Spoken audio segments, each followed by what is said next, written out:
Okay. Hello everybody. So हामीले चाहिँ त्यो स्लाइड्समा जसरी हेर्यौं talking about simplex method and the concept of slack and surplus variables है. Slack variables हामी बढी युज गर्दैछौं यहाँनिर. So maximization problem छ है यहाँनिर maximize भनेको छ कतैतिर. Okay, all of these are maximization problems. So maximization गर्दैछौं. बाँकी कुरा लगभग सेम नै भइहाल्यो. मैले एकचोटी फेरि यसरी एक्सप्लेन गरे. So यहाँ हेर्नुहुन्छ भने x plus 2y is less than equals to 6, 4x plus 3y is less than equals to 12. So यहाँ दुईटै सिचुएसनमा के छ भने दुईटैमा स्ल्याक भेरिएबल चाहिएको छ किनभने x plus 2y मा केही न केही जोड्दाखेरि मात्रै 6 आउनेछ. सिमिलरली 4x र 3y मा पनि केही न केही जोडेपछि मात्रै 12 आउनेछ. सो त्यही सिचुएसनलाई हामीले सल्भ गर्नलाई चाहिँ will solve it like this. हेर्नुस् है, अब अहिलेको जति अलि डिटेलमा नलेखौँला. यहाँ के हुने भयो भने introducing slack variables. Introducing slack variables S1 and S2, S1, S2 and S3 नै भनौं. All right. In above inequalities. हामी यो के को लागि गर्छौं भने यो इनइक्वालिटीलाई चाहिँ इक्वालिटीमा कन्भर्ट गर्नको लागि. सो यसको स्ट्यान्डर्ड फर्म यहाँनिर देखिने भयो. So in standard form, so हामी स्ट्यान्डर्ड फर्ममा यसलाई कसरी लेख्न सक्छौं त? ओके, सो स्ट्यान्डर्ड फर्ममा हामीले लेख्नु पर्यो भने the way will solve it is like this. अब यहाँ हेर्नु है त, x plus 2y plus हेर्नुस् है 1s1 plus 0s2 plus 0s3 equals to 6. मैले के गराइदिएँ भने हामीले म्याट्रिक्स अपरेसन गर्नलाई चाहिँ यो सबै प्लेटफर्म क्रिएट गर्दैछौँ. त्यही भएर चाहिँ हामीले म्याट्रिक्स फर्ममै आइडेन्टिटी म्याट्रिक्सको फर्म बनाइदिन्छौँ तीनटा स्ल्याक भेरिएबल्सको बीचमा. So in the similar way 4x plus 3y plus 0s1 plus 1s2 plus 0s3 equals to 12 यसरी निकाल्नु भयो. एन्ड फाइनली तलपट्टि हेर्नुहुन्छ भने x, y is greater than or equals to 0 छ हो. So x, y greater than equal to 0 छ मतलब greater than sign छ. तर यो त सरप्लस भेरिएबलको सिचुएसन हो किनभने जस्तो तपाईले एउटा कुरा के बुझ्नु पर्छ भने नि हेर्नु त, x is greater than or equal to 0 को मिनिङ के हो? मतलब x 0 भन्दा ठुलो छ मतलब यो साइडपट्टि चाहिँ केही न केही जोड्नुपर्छ हामीले इक्वल टु ल्याउनलाई. 0 मा चाहिँ कुनै चीज जोड्नुपर्छ र यस्तो खालको चीज जो आरएचएस मा जोडिन्छ त्यसलाई हामी सरप्लस भेरिएबल भन्छौं. और सिम्पली एलएचएस मा घटाइन्छ त्यसलाई हामी के भन्छौं? Surplus variable भन्छौं. तर हाम्रो यो दुईटा कन्डिसनमा हामी दुईटा युज गरेर त साध्य लागेन. त्यही भएर चाहिँ हामी के गर्नु पर्यो भने यसमा पनि स्ल्याक नै राख्दियौ. अब यहाँ किनभने S3 सम्मको राखिसकेको छ 3/3 को आइडेन्टिटी म्याट्रिक्स बनाउनको लागि. सो त्यही काम यहाँ पनि गर्दियौं त ल. सो त्यसो हो भने जस्ट अब यहाँ ग्रेटर देन साइन छ त्यही भएर साइनलाई रिभर्स गराइदिनु पर्यो किनभने हामी लेसर देनको सिचुएसन बनाएर स्ल्याक भेरिएबल्स राख्नलाई चाहिँ टार्गेट गरिरहेछौं. सो लेसर देनको सिचुएसन बनाउने हो भने -7x हुने भयो -5y हुने भयो. जस्ट अपोजिट हामीले लिने भयो. 0s1 plus 0s2 plus 0s3 बराबर कति हुने भयो? 0. सो यसरी चाहिँ हामीले चाहिँ प्रब्लमलाई अलिकति मोडिफाई गर्यौं.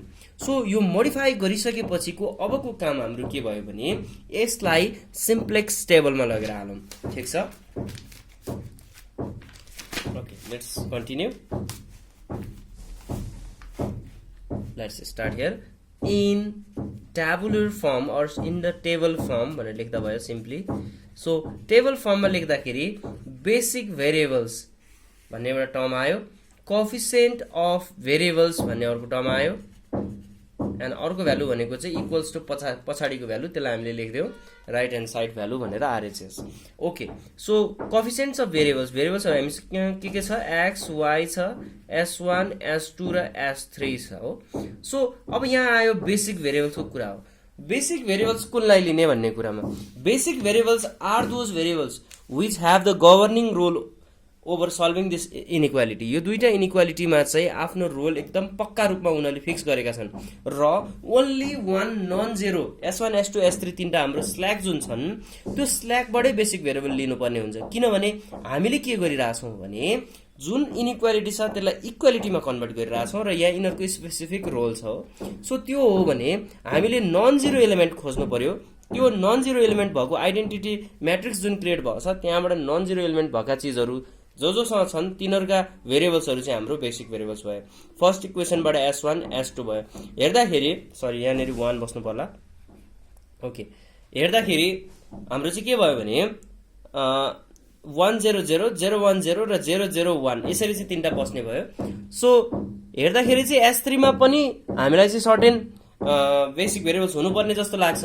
तर S3 हामी के को लागि इन्ट्रोड्युस गरिरहेछौँ भने म्याक्सिमाइज गर्नुपर्ने फङ्सनको लागि S3 इन्ट्रोड्युस गरिरहेछौँ।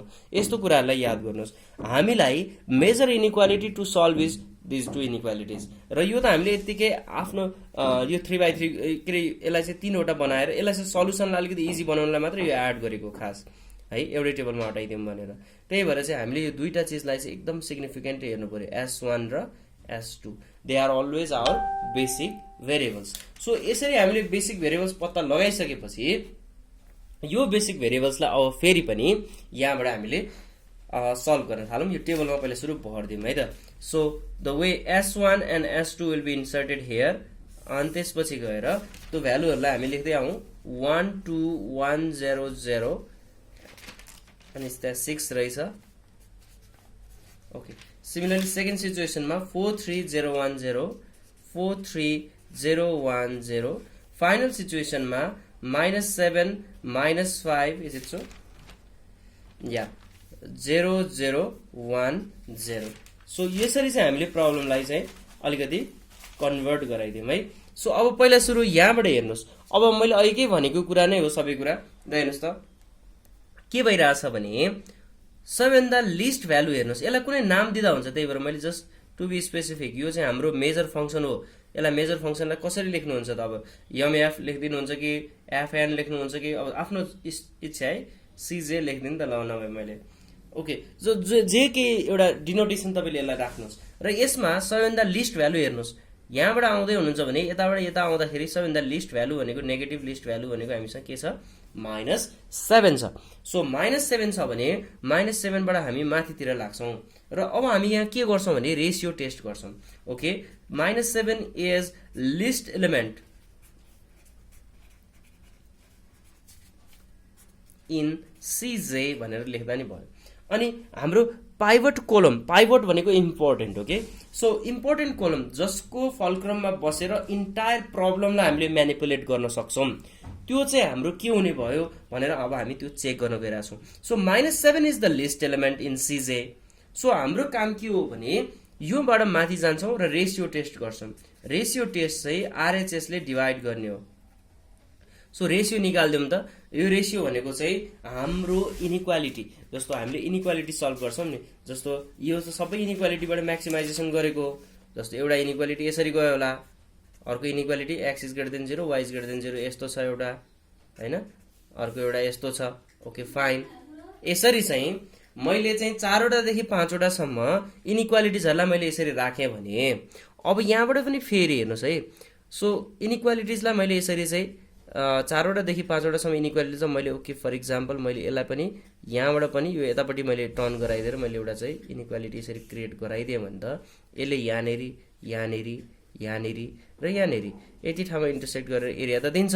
अब मैले यो पत्ता लगाउनको लागि चाहिँ कस्तो टेक्निक लगाइरहेको छु भने म्याथमेटिकल मोडलबाट चाहिँ यो टेक्निक लगाउँदा चाहिँ मलाई के चाहिन्छ भने यिनीहरू दुईटाको बिचको डिस्टेन्स अफ इरर चाहिँ मिनिमम चाहिन्छ नि त। सो त्यसको लागि चाहिँ मैले के लिएर आउँछु भने minimum ratio. That ratio will tend to give the fluctuation or degression, DIGRAC भनेर भन्नु खोजेको है। सो त्यो डिग्रेस कति डिग्रेस भइरहेछ अथवा त्यहाँबाट चाहिँ कति पर चाहिँ ऊ चाहिँ दिशा भड्किएर बसेको छ त्यो कुरालाई चाहिँ मिनिमाइज गर्ने हो। सो रेसियो मिनिमम लिनुपर्छ। मतलब यसको मतलब चाहिँ पाइभट एलिमेन्ट के अरे रेसियो सानोको ठाउँमा ठुलो लियो भने रङ आउँछ भन्न खोजेको होइन, आन्सर आउँछ but it will take a lot of steps. So we are trying for step minimization as well. So त्यो कुराको लागि चाहिँ हामीले यसो गरेको। सो अगाडि जाउँ, हेर्नुहोस् है त। सो अब यहाँबाट लिस्ट एलिमेन्ट इन CJ भएपछि यसको रेसियो लिदिउँ। सो रेसियोको नम्बर 1मा चाहिँ के हुने भयो भने 6/1, 6/1 भनेको 6 भयो। अर्को रेसियो भनेको 12/4। हाम्रो मिनिमम रेसियो भने कुन हुने भयो 12/4। सो 12/4 हाम्रो मिनिमम रेसियो हुन्छ भने मिनिमम रेसियो भएको एलिमेन्ट हाम्रो के हुने भयो त पाइभट एलिमेन्ट हो। सो देयरफोर के भन्नु पर्यो 4 is our pivot element, that is our fulcrum element जसरी भन्दा नि भयो। सो पाइभट एलिमेन्ट हामीले यसरी पत्ता लगायौँ।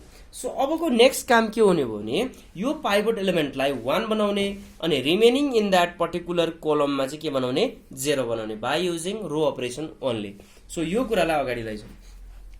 ल हेर्नुहोस् है त। सो नेक्स्ट स्टेपमा अब हामी के गरिदिन्छौँ हेर्नुहोस्। अब यो प्रब्लममा हामीलाई के चाहिएको छ पहिला सुरु त पाइभट एलिमेन्टलाई 1 बनाउने भनेको छ।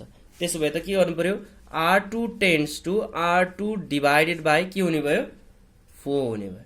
सो त्यसलाई डिभाइड गरिदिउँ त ल। सेम टेबल त्यही नै value basic variables coefficient of variables. Okay so basic variables यता बस्यो, कोएफिसिएन्ट्स अफ भेरिएबल यता बस्यो अनि यतापट्टि हाम्रो बस्यो RHS। So basic variable coefficient of variables र फाइनली के गरेर बस्यो RHS बस्यो। सो बेसिक भेरिएबल्समा चाहिँ अलिकति मैले अहिलेलाई यतिकै राखेँ। तर एउटा कुरा याद गर्नुहोस् है, जब जब पाइभट एलिमेन्ट चेन्ज हुन्छन् पाइभट एलिमेन्ट पाइभट एलिमेन्ट भेटिन साथ बेसिक भेरिएबल्सहरू चेन्ज हुन्छन्। जस्तो यहाँनिरको बेसिक भेरिएबल्स भनेको अर्को एउटा हेर्नुहुन्छ भने त्यो पर्टिकुलर पर्फर्मेन्समा अथवा त्यो पर्टिकुलर एक्सनमा यहाँनिर दुईटाको बिचको यो एउटा पर्टिकुलर अहिलेको हाम्रो ओभरअल क्यालकुलेसनमा चाहिँ एउटा नन जिरो एलिमेन्ट आउँछ र एउटा मात्रै non zero element in that whole column. त्यस्तो सिचुएसनमा that will be our pivot element. त्यही भएर मैले अहिले यतिकै राखेँ, यो कुरालाई अहिले म बुझाइदिन्छु। ओके अगाडि बढौँ। फर्स्ट काम R2 डिभाइड बाई 4 गरौँ त ल। सो R2 लाई डिभाइड बाई 4 गर्नुहुन्छ भने that will be 1, that will be 3/4, that will be 0, okay 0। Okay यसलाई पनि 4 ले डिभाइड गर्नुभयो 1/4 एन्ड फाइनली 0। यसरी यहाँ नाम चाहिँ लेखिदिरहनु होला x y S1 S2 र S3 भनेर है त। सो ए अनुसारले अब RHS लाई पनि निकालौँ त ल। डिभाइड बाई 4 गर्नुभयो भने यसको रिजल्ट 3 हुने भयो। ओके यहाँ हेर्नुहोस् है त। अब यसलाई लिएर अहिले मैले यसलाई लेखिदिइहालेँ। यो चाहिँ के हुन्छ भने चेन्ज हुन्छ है। यसलाई L बनाइदिनु त ल। मतलब पाइभट एलिमेन्ट र पाइभट कोलमलाई यसरी तपाईँले ड्र गरेर हेर्नुभयो भने त्यो प्रोजेक्ट गरेर आएको भ्यालु चाहिँ अब हाम्रो एक्सले रिप्लेस गरिदिने भयो कि। सो एक्स चाहिँ हाम्रो चाहिँ के भयो भने पाइभट एलिमेन्ट भयो, किनभने हामी यसलाई 1 बनाउँदैछौँ, यो बाँकी दुईटालाई 0 बनाउँदैछौँ यसको सहायताले। सो त्यही कारणले चाहिँ के हुने भयो भन्दाखेरि यो चाहिँ हाम्रो के हुने भयो पाइभट एलिमेन्ट हुने भयो। सो 4 हाम्रो पाइभट एलिमेन्ट थियो, त्यसलाई हामीले 1 बनायौँ। 1 बनाउन साथ यो दुईटा 0 हुने भयो। Only 1 non zero item in that particular column भयो भने that would be our basic variable. यो कुरा थाहा पाइराख्नुहोस् है त। So non zero element in that particular row or कलमलाई चाहिँ हामीले बेसिक भेरिएबलको रूपमा ट्रिट गरिरहेको छौँ। भन्नुको मतलब यहाँनिर हाम्रो के हुने भयो भने एक्स बस्ने भयो, अरू चाहिँ केही चेन्ज भएको छैन। S1 एज इट इजै बसेको छ। सो S1 किनभने S1 मा अहिले हाम्रो पाइभट रो अथवा पाइभट कोलम अथवा पाइभट रो, पाइभट कोलम त भेटेको छ तर पाइभट रो भनेर चाहिँ त्यो 1 हाम्रो पाइभट एलिमेन्ट छैन। त्यही भएर हामीले S1 लाई एज इट इजै छोडिरहेको छौँ। अर्को कुरा भने यहाँ 0 बस्नेवाला छ, त्यही भएर चाहिँ S1 लाई पाइभट लिन मिलेन है त। सो यसलाई 0 बस्नेवाला छ भने यसलाई 0 पनि निकाल्दियौँ। सो 0 निकाल्नु छ भने अब हामीले फेरि त्यो अपरेसनमा हेर्नु पर्यो, अगाडिको टेबल नहेरिकन हुँदैन। तपाईँहरूलाई अलिकति सजिलो बनाउनको लागि चाहिँ के गर्न सक्नुहुन्छ भने you can extend this table into couple of tables है। तर I am trying my best to minimize my step, त्यही भएर मैले एकैचोटि गरिरहेको छु। तर तपाईँहरूले यसलाई बढाएर पनि गर्न सक्नुहुन्छ following your books. Okay okay अब नेक्स्ट काम के गर्नु पर्यो भने यसको मद्दतले यसलाई 0 बनाउनु पर्यो। भन्नुको अर्थ यसको मद्दतले भने यहाँ 1 छ अलरेडी, यसलाई 0 बनाउनु पर्यो। यहाँ 1 थियो। सो त्यही भएर तपाईँले के गर्नु भने ओके यो चाहिँ मैले ह्यास भनेर राखिदिएँ, यो हामीलाई जस्ट कमेन्टको रूपमा मैले यसलाई राखेँ। के गर्न मिल्छ भने तपाईँले रफ बनाउन सक्नुहुन्छ क्या। जस्तो हेर्नु त 1 3/4 0 1/4 र 0 लाई आधार मानेर अनि लास्टमा 3 है त।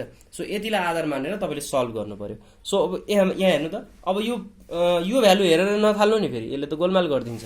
अपडेटेड भ्यालु हेर्नु पर्यो है। सरी यो भ्यालु तपाईँले हेरेर हुँदैन, गोलमाल गरिदिन्छ। अपडेटेड भ्यालु लिनुहोस्।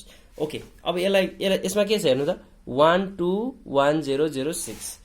सो 1 2 1 0 0 6 तपाईँलाई अप्ठ्यारो छ भने यसरी रफ गर्न सक्नुहुन्छ। अब हेर्नु त यहाँ यसको ठाउँमा 0 चाहियो भने त के गर्नुपर्ने रहेछ, सिम्पली R1 - R2। त्यही कामलाई गरौँ, जहाँबाट घटाउनु हुन्छ त्यहीँ ल्याएर राख्नुहोस्, राम्रो बानी हो। ओके, सो जहाँबाट घटाउनुहुन्छ त्यहीँबाट ल्याएर राख्नुहोस्, सो 0 भइहाल्यो। सिमिलरली सेकेन्ड काम यसरी घटाउनु पर्यो, R1 - R2 भनिसकेको छ, त्यसको त घटाइदिउँ। 2 - 3/4 भनेको 2 - 0.75 भनेको 1.25 हुन्छ। अब त्यसलाई निकाल्नु न कसरी निकाल्ने, सरी 2 - 0.75 भनेको 1.25 हुन्छ। Okay, otherwise you can just make it one fraction है त। 2 - 3/4, 4 2 जा 8 - 3, 5/4। ओके, सो 5/4 यसको रिजल्ट भयो। सो यसरी भर्दै आउनुहोस् ल। ओके, सिमिलरली यहाँनिर कति छ, अर्को काम हेर्नुहोस्, 0 छ हो। सो 0 छ। Okay fine. So R1 - R2 गर्नुपर्ने चाहिँ R1 लाई फेरि हेर्नुहोस् त, R1 भनेको 1 - 0 सिम्पली 1 नै भइहाल्यो। सो 0 - 1/4 भनेको -1/4 भइ नै हाल्यो। सो फाइनली 0 - 0 अब यो त सिम्पली 0 भइहाल्यो है। एन्ड लास्टमा चाहिँ के छ भने 6 - 3 द्याट वुड बी अल्सो, यो बुझ्नुभयो होला है सायद। ओके, फाइनल काम गरौँ। त्यो फाइनल काम चाहिँ यो तलको पनि छाड्दा हुन्छ है। -7 कति छ, -5 0 0 1 र 0, यो पछाडिको डट लेखिदिएको छु मैले। ओके, सो रफ गर्न सक्नुहुन्छ है, these are the roughs, you should not necessarily show this. अब हेर्नु त यहाँनिर -7 छ भनेपछि +7, ओके -7 छ भने चाहिँ यसलाई +7 ले मल्टिप्लाई गरेर जोड्दा भइ नै हाल्यो। So R3 tends to R3 + 7 R2। So यही लजिकलाई यहाँ युज गर्नुहोस् त ल। CJ भनेर नाम दिएको छ, नाम दिन पाइहाल्यो। सो यसलाई जोड्नुहोस् त ल, यो त 0 ढुक्कै भइहाल्यो है। अब हेर्नु यहाँनिर के भनेको छ भने R3 + 7 R2 -5 + 7 × 3/4। ल हेर्नु त, ओके, -5 + 7 × 3/4 यसरी निकाल्नु पर्यो। ल निकालिदिनुहोस् त ल। 7 × 21/4 -5 + 21/4 -4 5 = 20 -20 + 21/4 द्याट विल बी 1/4। सो यसरी यसको रिजल्टलाई यहाँनिर भरिदिँदै आउनुहोस्। अर्को काम गर्नुहोस्, 0 भनेको छ है, 0 + 7 R2 भनेको छ ल। 0 + 7 चोटि 0 गर्दा 0 भइहाल्यो, यो टेन्सनै भएन। ओके, नेक्स्ट काम भनेको 0 + 7 × R2 भनेको छ। R2 हाम्रो के हुने भयो फेरि पनि 1/4 that would be 7/4। And similarly 1 + 7 × कति हुने भयो, 1 + 7 × 0, त्यो भने नि फेरि 1 नै हुने भयो। एन्ड लास्टमा चाहिँ के हुने भयो भने ओके यहाँनिर के थियो त्यो कुरा इम्पोर्टेन्ट छ है। सो यहाँनिर के थियो, 0 थियो है। सो 0 + 7 × R2 भनेको छ 7, त्यहाँ कति हुने भयो त्यसको रिजल्ट 21 भयो। सो अब यहाँ हेर्नु त, यसमा चाहिँ कस्तो सजिलो पर्यो भने एकै स्टेपमा यो प्रब्लम सल्भ भइरहेको रहेछ है। सधैँ यो चाहिँ नहोला, यो त लक्कीली पनि भइदियो। So let's check the answer at first. I hope this should be correct. Question number 3,0, yeah this is right. So अब यहाँ हेर्नु त, यो कुरालाई चाहिँ कन्क्लुड गर्ने बेलामा चाहिँ अलिकति काम छ। सो हाम्रो काम त सकियो, किनभने यहाँनिर नेगेटिभ एलिमेन्ट छैन, यसको मतलब म्याक्सिमम भ्यालु 21 नै हो, पोइन्ट यहाँबाट निक्लिन्छ। सो यो कुरालाई कन्क्लुड गरौँ त। So okay, so maximum equal to कति हुने भयो भने 21 एट, ओके इम्पोर्टेन्ट कुरा किनभने x को भ्यालु चाहिँ 3 पक्का छ, तर यो S1 छ, y को भ्यालु होइन। यो हामी 2 डाइमेन्सनमा काम गरिरहेछौँ। यो x र y बाहेकका अरू सबै चिज भनेको हामीले आर्बिट्रेरी भ्यालुहरू, स्ल्याक भेरिएबल्सहरू हामी आफैले डिफाइन गरेका चिजहरू हुन्। तिनीहरूको value lesser than or equal to थियो, मतलब मिनिमममा 0 म्याक्सिमममा 1 देखिरहेको थियो तिनीहरूको भ्यालु। सो यस्तो कुराहरूमा चाहिँ तपाईँले अलिकति अलर्ट भएर याद गर्नुहोस्। यो के हो भने हामीले आफैले क्रिएट गरेको भेरिएबल हो। यहाँनिर यदि y आएको भए y को भ्यालु पनि 3 हुन्थ्यो, तर S1 को भ्यालु 3 हो। S1 को भ्यालु हामीलाई चाहिएको होइन, हामीलाई चाहिएको y को भ्यालु हो। y is not our basic variable for now. So y को भ्यालुमा तपाईँले के गर्नुहुन्छ भने y = 0। सो x = 3 र y = 0 हुँदा म्याक्सिमम चाहिँ 21 आयो। सो यो कुरालाई यसरी लेख्नुहुन्छ, देयरफोर म्याक्सिमम भ्यालु, अथवा ल्याङ्ग्वेजमा तपाईँले यो लेख्न सक्नुहुन्छ since no negative value exist here भनेर, maximum of the above system is भन्दा हुन्छ of above system इज भनेर चाहिँ 21 at x equals to 3 y equals to 0 र यसको लागि पनि हामीले चेक पोइन्ट गरेर यसलाई चेक गरिदिन सक्छौं ओके सो यसलाई चेक गर्नलाई हामी के गर्न सक्छौं सेम मेजर फंक्सन हामीलाई जुन म्याक्सिमाइज गर भनेर दिएको थियो त्यसलाई हेरौं त के भनेको छ 7x + 5y भनेको छ है सो z इक्वल्स टु के भनेको छ 7x + 5y यो भ्यालुमा त्यो x र y भ्यालु हालेर हेर्नु त मिलाइछ कि छैन so z equal to 7 * 3 + 5 * 0 so therefore यो त 21 राइटै भइहाल्यो सो म्याक्सिमम चाहिँ कति हुने भयो